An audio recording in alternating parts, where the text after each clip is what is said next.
Welcome to The Read Along, a mini book club for your ears. a proud member of the Alberta Podcast Network. Locally grown, community supported. I'm your host, Scott, I'm your other host, Anita. and join us on a journey through a good book, One chapter at a time.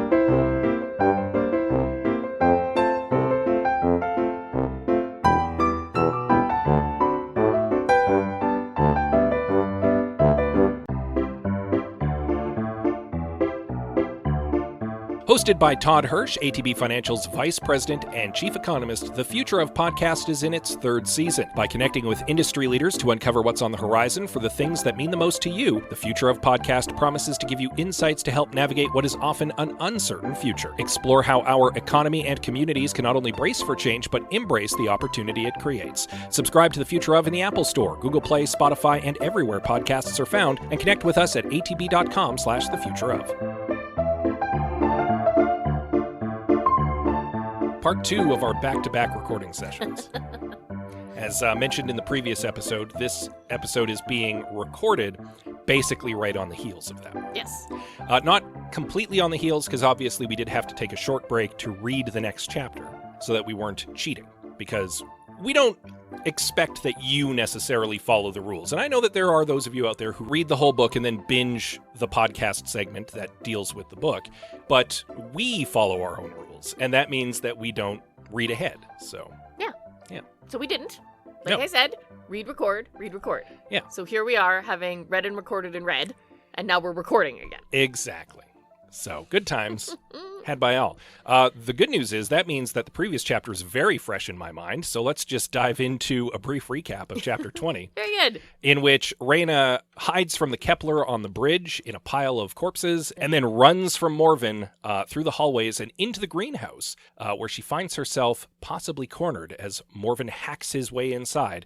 Hacking, not with a weapon, but computer hacking. With like computer door, hacking. lock, Yes. hacking. Yeah. Feel the need to specify in this moment that that's the hacking he's doing. And with that said, that leads us into chapter 21 of Screams from the Void by Ann Tibbetts.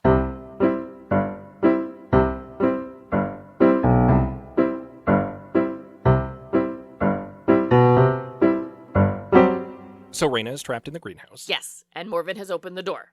And is now also in the greenhouse. Yes.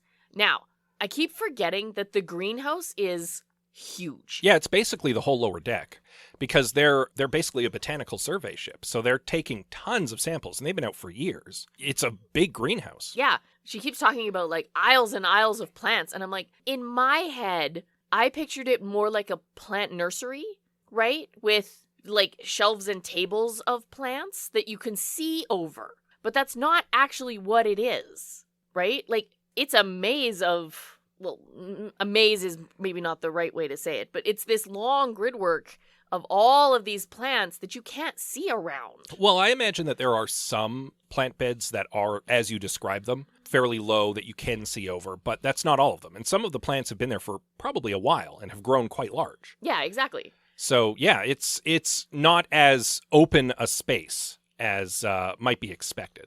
Right. And that does give Reyna some cover to start like ducking and weaving through the aisles. Yes, it also makes her terribly lost. Yeah. Because she isn't on the botany team. No. She doesn't spend a lot of time in the greenhouse. Yeah, as she points out, the only times she's been down there have been to do repairs, basically. Yeah, and then she has someone with her, I assume. Presumably. Or when they came down as a group. But they just went directly to the computer room. Yeah, exactly. So she is not exactly familiar with the layout of said greenhouse and gets herself very lost. Now, the good news is Morven is behind her and is slower moving because of his busted knee. And possibly also lost? I don't know how much time Morven had to spend in the greenhouse. No, Morven is on the botany team, isn't he? Is he? I don't believe remember. So, or at least he's on the survey team, I believe. So he is probably more familiar with the greenhouse than she is. But it doesn't really help in this moment because she could be anywhere in the greenhouse. Yeah. He's not exactly searching for a needle in a haystack because he's not looking for a plant that's lost in the greenhouse. No, he's looking for Reyna, and for a time he can see her and probably hear her, right? There's a line about how her boots are clumping heavy as she runs. Oh, yeah. But, like you said, Reyna's got speed on her side, and she's got a bit of a head start, so she does have some advantage here. Her plan initially is, I'm going to try to basically double back around him. Because if he's slow moving and I can use my quickness to get around him, I can make my way back to the greenhouse door, and I can lock him in the way he locked in Pollux. And then he's trapped. Yes. And I can deal with other problems for a while. It's the Morven version of incapacitating him, right? Like she just needs him out of the way so that she doesn't die from him while she's trying to get off the ship to get away from the Kepler. Yeah. She does come across the spot where she assumes Pollux must have been attacked, because she does find an area which has been disrupted, clearly. Right. Signs of a struggle. Yeah, but notably, she doesn't see any blood, and she doesn't find a body. And for a moment, that makes her consider, oh, maybe Pollux is still alive and somewhere in the greenhouse. But in the heat of the moment, and with Morven hot on her tail, she doesn't have time to act on that, and she largely forgets about it by the end of the chapter, actually. And kudos to her. Suddenly yelling out for someone who may or may not be there, probably not the best idea. So she uses the exact same tactic against Morven now as she did against the Kepler one chapter ago, where she just hides.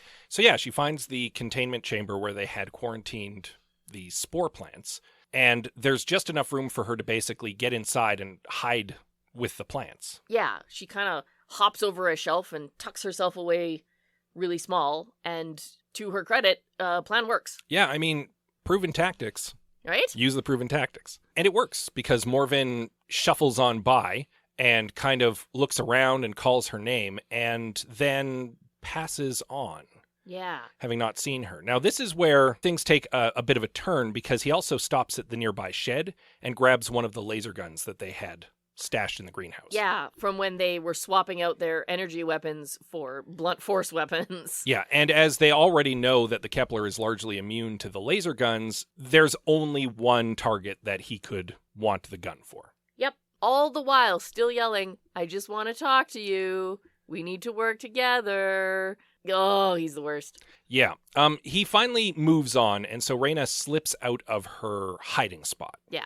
Okay, so she's disappeared. Like, from Morven's point of view, she has now disappeared, which means she's in hiding somewhere. Yeah. So now it's a game of hide and seek.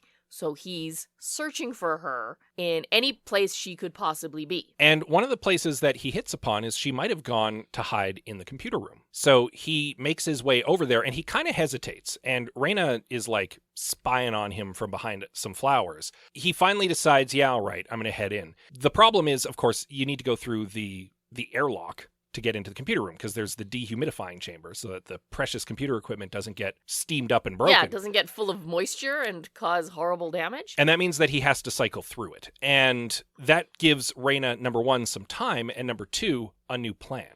Yes, I like this new plan. This is thinking on her feet. This was good. So basically, as soon as the dehumidifying chamber cycles and the outer door seals, Reyna darts over and sabotages it. Yes. Like right there in plain view. Like he can see her and he's like, what are you doing? And she rips out the panel and effectively locks him in the dehumidifying chamber. Yeah, not just locks the door, but like like in Star Wars when they blast the lock to make it unopenable, like she's pulled the control panel out. This door will not open. Good news is this was not also the bridge controls. Thank God. Morven is outraged, obviously, and is like, you fool, you've killed me. Now the Kepler can get me, because he doesn't know that he's immune to Kepler right now. And she's kind of like, I'm counting on it. And that, she doesn't know he's immune to Kepler either. But he basically tries to blast his way out. And Reyna initially is like, oh God, I'm doomed. And then remembers, oh, no, wait, that is like triple reinforced glass. There's no other way out. He is well secured. He's basically imprisoned. I'm almost surprised that the shot didn't ricochet around and, like, Morven ended up shooting himself in the leg or something. No, Reyna's not that lucky. No. But she does effectively tell him off to his face in this moment and is just like, listen, I need you to stay put like a good little boy while I go and deal with the problem like a grown-up. And I don't need you hunting me like a crazy person while I'm trying to deal with the real problem here. That just sends him into literally just an incoherent rage. Oh, now that Morven has clearly completely lost control of the situation, right? Because even while he was chasing her, that was him trying to get control back. Yeah. Right? Because he's all about control. We all know this. Now that he has recognized that he has well and truly lost control of the situation, he tantrums like a petulant child. Oh, yeah. He completely loses it. Oh, yeah. Like frothing at the mouth, banging on the window, not even saying words. No, just angry, impotent rage. Oh, yeah. And it's probably very satisfying for Reyna to see. And super telling, here are true colors right here. Yeah. And this is kind of Reyna defeating Morven effectively because he is stuck. There's nothing he can do. I hope. Anyway. Yeah.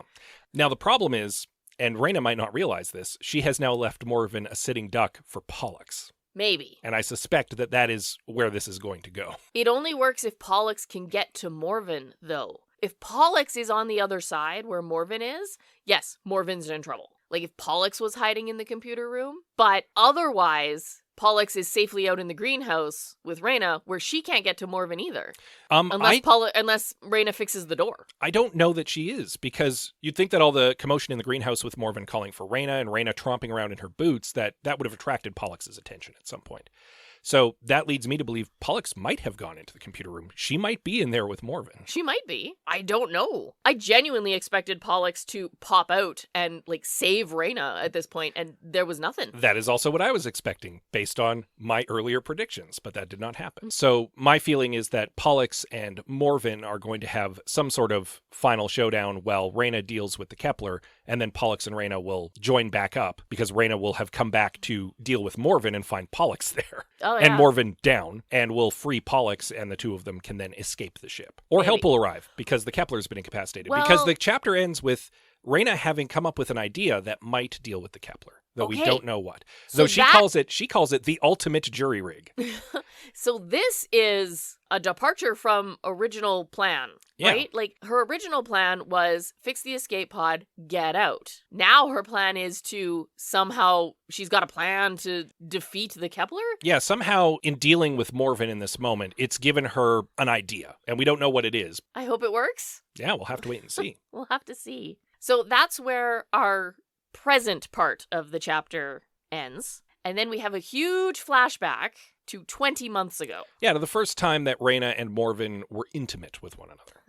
That is putting it far more politely than the book did. And this actually recontextualized Morven again for me. So, Okay, so this flashback was 20 months ago. Mm-hmm. And they had already been seeing each other for a few weeks. Yeah.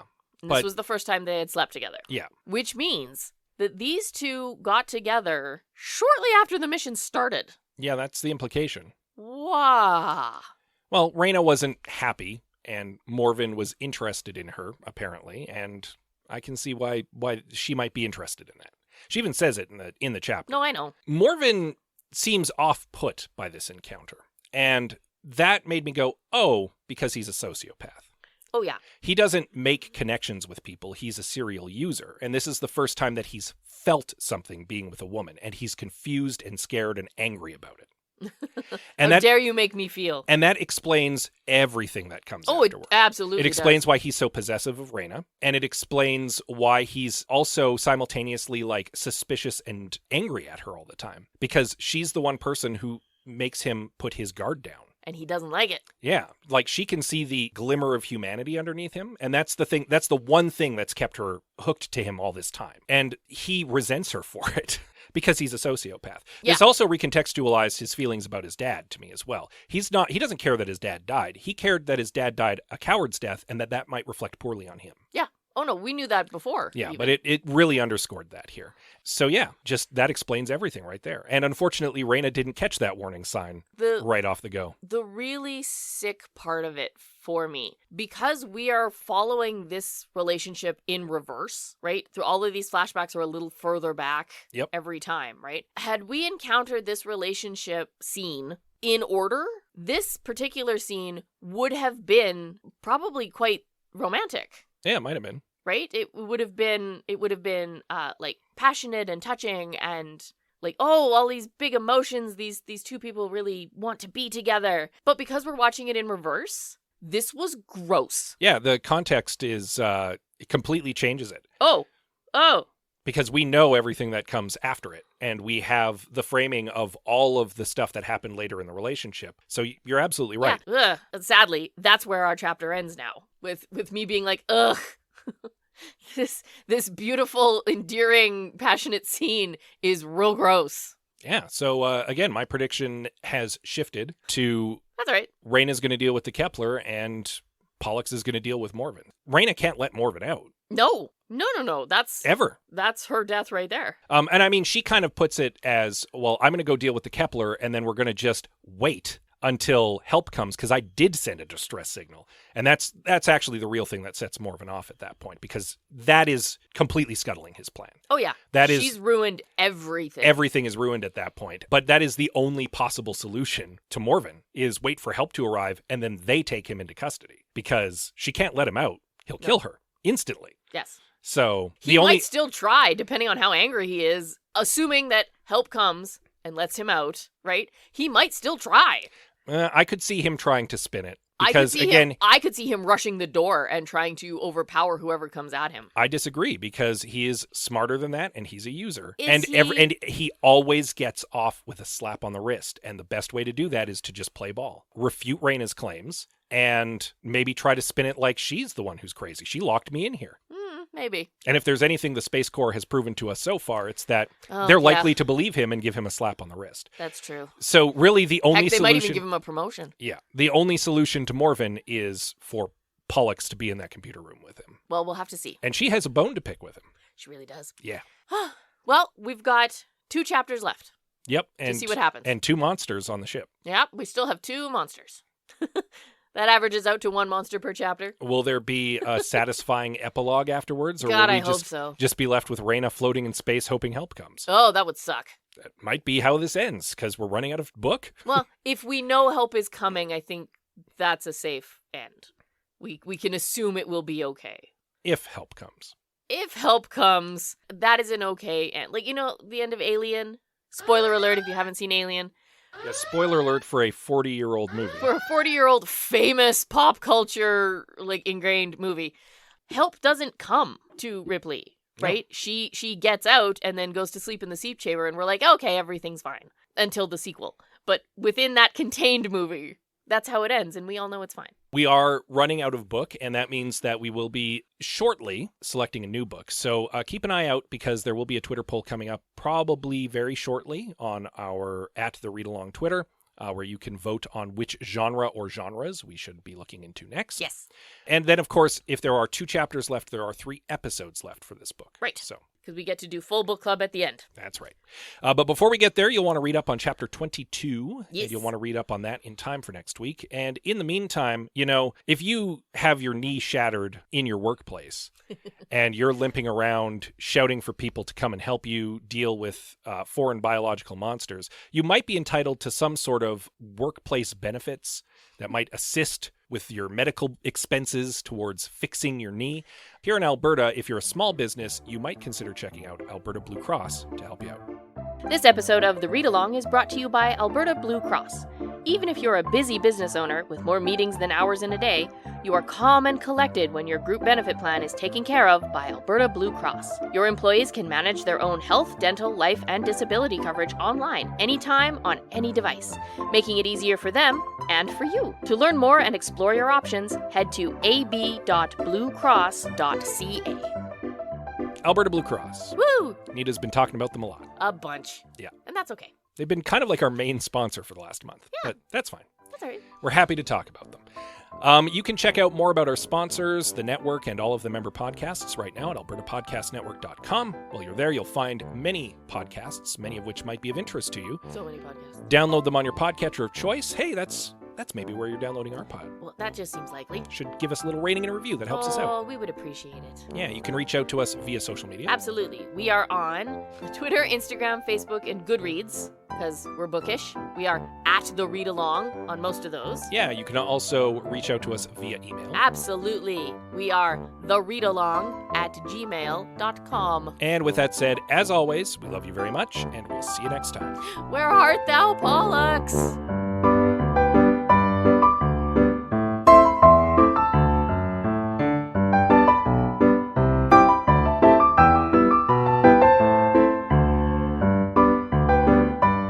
Thank you for joining us on The Read Along with your hosts, Anita and Scott Bourgeois. A proud member of the Alberta Podcast Network, all Read Along music is by Kevin MacLeod at Incompetech.com. Cover art is by Aaron Beaver. Be sure to join us on Twitter, Instagram, and Facebook at The Read Along, and check out our group on Goodreads.com.